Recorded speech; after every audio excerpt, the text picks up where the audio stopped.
Apa yang mau dibela? Makanya kita ini kalau ada sampai berita sama kita, jangan langsung dimakan mentah-mentah. Sekarang ini banyak bertebaran hoax, ya, banyak bertebaran hoax. Dan ini merupakan ajaran Islam agar kita senantiasa meneliti apa kabar-kabar yang datang sama kita. Dalam Quran jelas Allah Azza wa Jalla berfirman, apabila ada seorang yang fasik datang kepadamu bawa berita, maka telitilah kebenarannya. Supaya apa? Supaya kita tidak berbuat zalim. Kalau ada hoax kita makan mentah-mentah, nanti kita akan berbuat zalim. Sama seperti itu. Akhirnya apa? Kalau yang tadi berita yang tadi di-up terus, orang menganggap, oh ini pendemo ini pahlawan. Pahlawan dari mana? Kalau yang menyampaikan aspirasinya, ya memang tidak semua. Yang menyampaikan aspirasinya bagus, ya. Dia menyampaikan aspirasinya, meluapkan keinginannya, unek-uneknya. Nah masalah, ya. Karena tidak semua pendemo itu dia anarkis, tapi kebanyakan mereka anarkis, ya. Mereka merusak, membakar gedung-gedung, ya. Kerugian di Jakarta, khusus di Jakarta saja 55 miliar itu kalau dikasih makan rakyat miskin itu luar biasa sekali, ya. Tapi dengan mudahnya mereka merusak.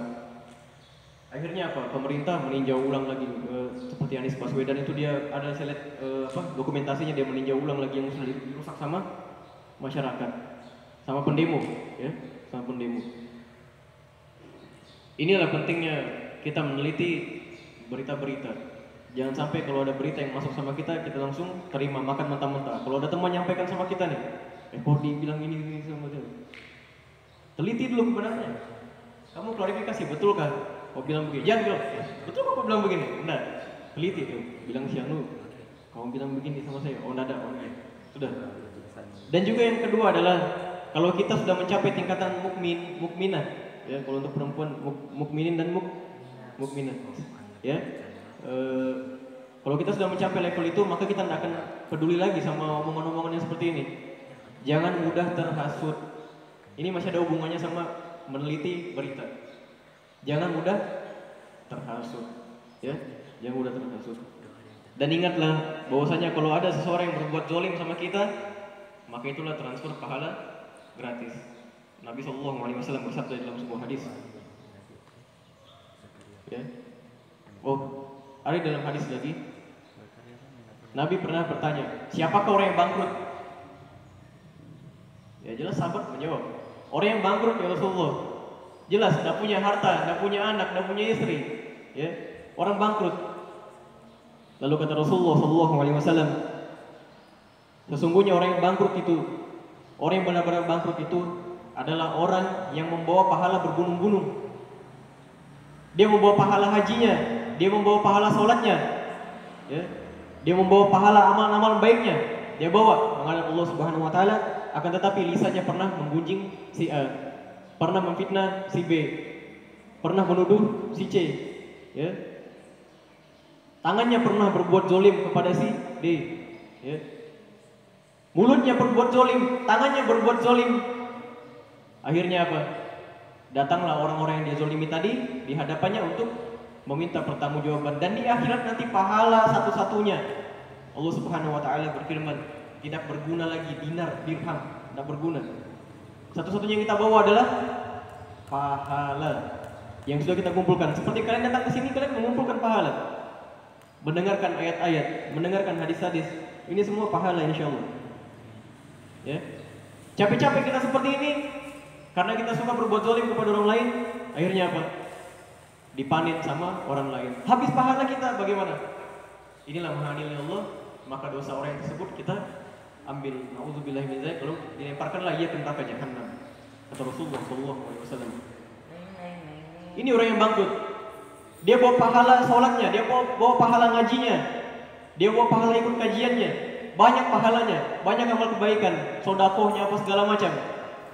Tapi suka menggunjing, suka zolim, suka menuduh, ya.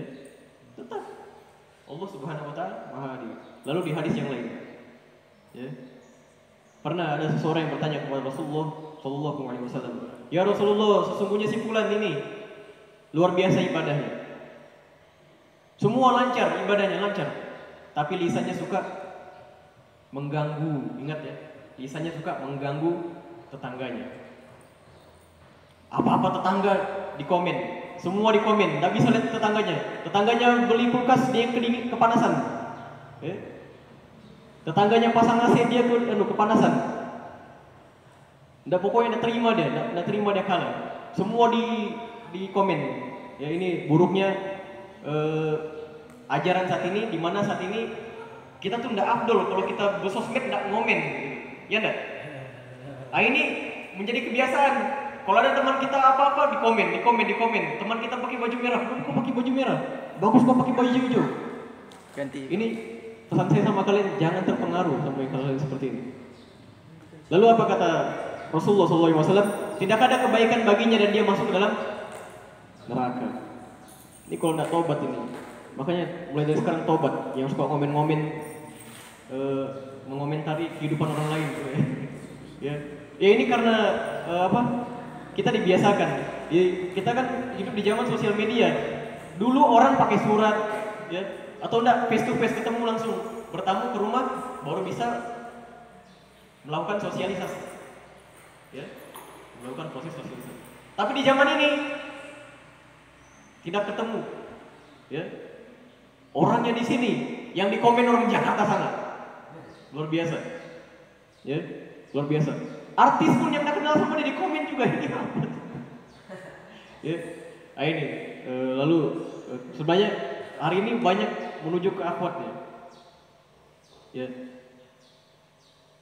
kebiasaan fans.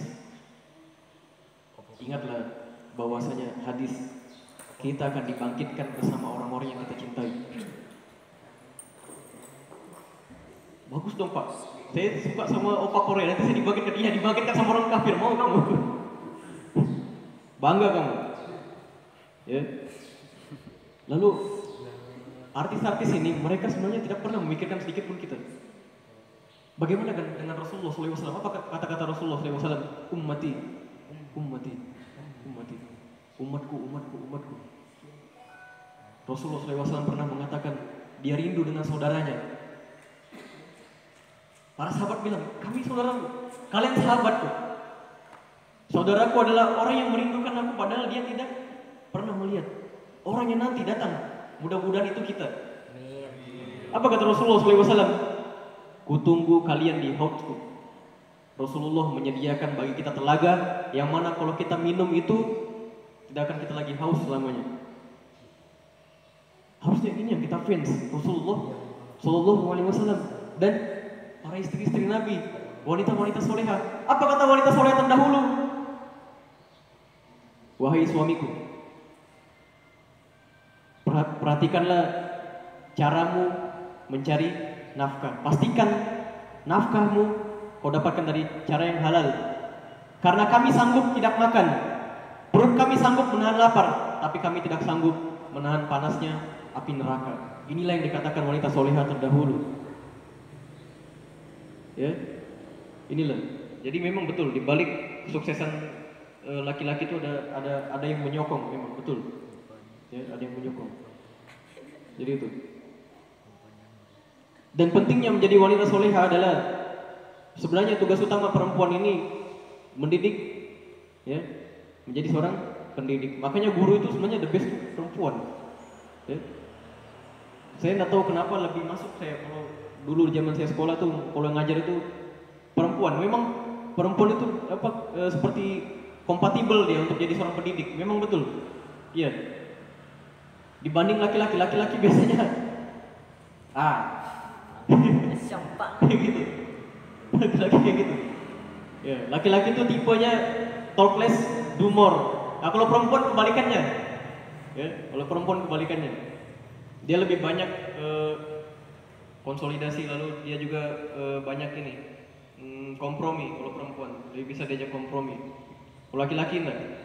Makanya kalau main bola suka kalah itu laki-laki itu. Iya, malah bisa diselesaikan bagus-bagus. Enggak mesti segitu, enggak pasti begitu. Ya. Makanya memang perempuan itu harus pintar, harus cerdas. Kalian jangan bilang, saya nanti nikah juga ngapain pendidikan tinggi-tinggi. Jangan pernah berpikiran seperti itu. Kalian nanti itu jadi seorang ibu, insya Allah. Ya, Dan kalian harus mendidik anak-anak kalian. Kalau kalian bodoh, ya anak-anak kalian juga seperti itu outputnya. Ya. Wanita itu harus cerdas, wanita itu harus pintar dan harus berpendidikan. Ya, ya karena saya pernah lihat ada seorang anak yang melawan ibunya. Dia bilang ibunya kata-kata kasar. Tapi saat saya teliti lagi video itu memang ibunya juga mengajar demikian. Ya, ya. Kalau misalnya ibunya orangnya selalu edukatif, ya, berwawasan luas, tidak mungkin anaknya seperti itu, tidak mungkin. Ya, tidak mungkin. Pasti bisa dia kontrol. Kata Rasulullah SAW dalam sebuah hadis, sesungguhnya anak-anak itu, mereka itu fitrahnya adalah bertauhid kepada Allah Subhanahu wa Ta'ala. Suci, bersih, putih, seperti kertas itu tidak ada coretan. Orang tuanya yang membuat dia menjadi agama yang lain, tidak bertauhid lagi kepada Allah Subhanahu wa Ta'ala. Fitrahnya manusia ketika lahir dia bertauhid kepada Allah Subhanahu wa Ta'ala. Dia tahu segala sesuatu datang dari Allah Subhanahu wa Ta'ala dan akan kembali kepada Allah Subhanahu wa Ta'ala. Bahwasanya Allah adalah ahadun ahad, ya, tempat kita bergantung satu-satunya, tempat kita meminta dan tempat kita kembali. Tapi orang tuanya yang membuat dia menjadi agama yang lain. Ini penting sekali perempuan. Jangan sekali-kali kalian mencoba untuk meninggalkan pengajian yang sebenarnya dilaksanakan seminggu sekali saja. Ya. Dan hanya berapa jam Pak Akbar? Dari jam berapa tadi? Dari jam 10 lewat. Ya. Dari jam 10 lewat 11. Ya, kadang kita memang gitu. Kita kalau masalah akhirat tuh malas. Kenapa? Karena memang sebenarnya Allah Subhanahu wa Ta'ala itu memperlihatkan kepada kita bahwasanya dunia ini hina. Bahwasanya dunia ini hina. Wallahi dunia ini hina. Kalian tahu kematian? Tahu kematian? Kata Rasulullah SAW, perbanyaklah mengingat pemutus kelezatan. Karena sebanyak apapun harta kita, ya, sesehat apapun kita, kalau sudah kematian datang kepada kita maka tidak ada lagi. Tidak ada. Dan yang satu-satunya yang kita bawa adalah amal. Maka dari itu saya harap kepada pengajian ini, jangan sekali-kali kalian mencoba meninggalkan pengajian yang hanya dilakukan sekali seminggu ini. Ya, ya, insya Allah kedepannya kita akan perbanyak kegiatan. Khususnya untuk akhwat saya akan mencoba mencari alternatif, ya, untuk kegiatan kalian. Kalau laki-lakinya kan alhamdulillah